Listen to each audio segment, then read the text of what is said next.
Sewa berapa? Sebulan 500. Okey lah. Mana seminggu 2 kali masak?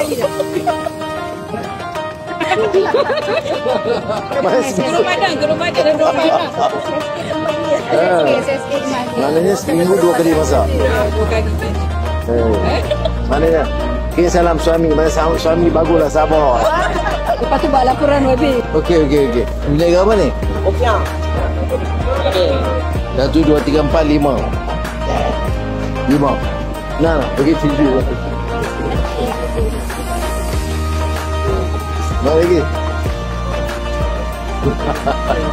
Oh, kunci. Mana? Tinggal di mana? Di Lancing. Kawan. Bye. Khabar dia tu sini. Alhamdulillah. Our peace dulu. Masa Habib pun. Father dia. His father. Take picture. Terus sering order guys. Tinggal kat mana? Bakar. Dekat Segi Omar pakai lama. Oh, dulu. Ya. Macam selalu tu. Weh, habis lah. Berapa banyak tadi jual? 6. Dah 6 berapa? 6 dulang.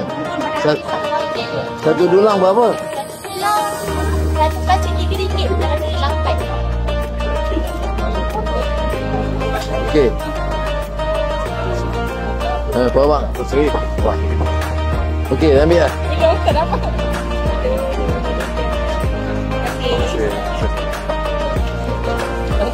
Berapa tu? Tak masak? Ha?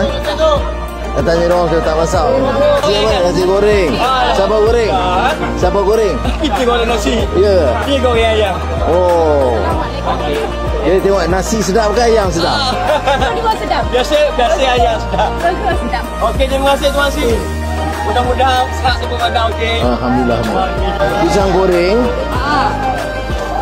Ni apa? Cheese. Ni cheese. Yang ni? Oh, coklat. Ni apa dia? Ubi. Kentang. Oh, tak pernah saya tengok buat macam ni. First time. Duduk mana? Ini ya saya. Okey, roti hari ni okey. Dah start okey lah. Ha? Bagi tiga juga.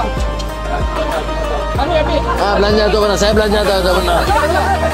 Ambil. Okey, mereka boleh. Roti hari ni okey eh.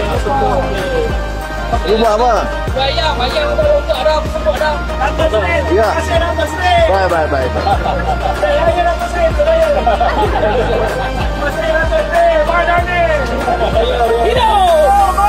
Ni. Okey, mereka 2-3 hari ni okey lah. Okey, alhamdulillah. Kita nak buka puasa di parlimen. Oh.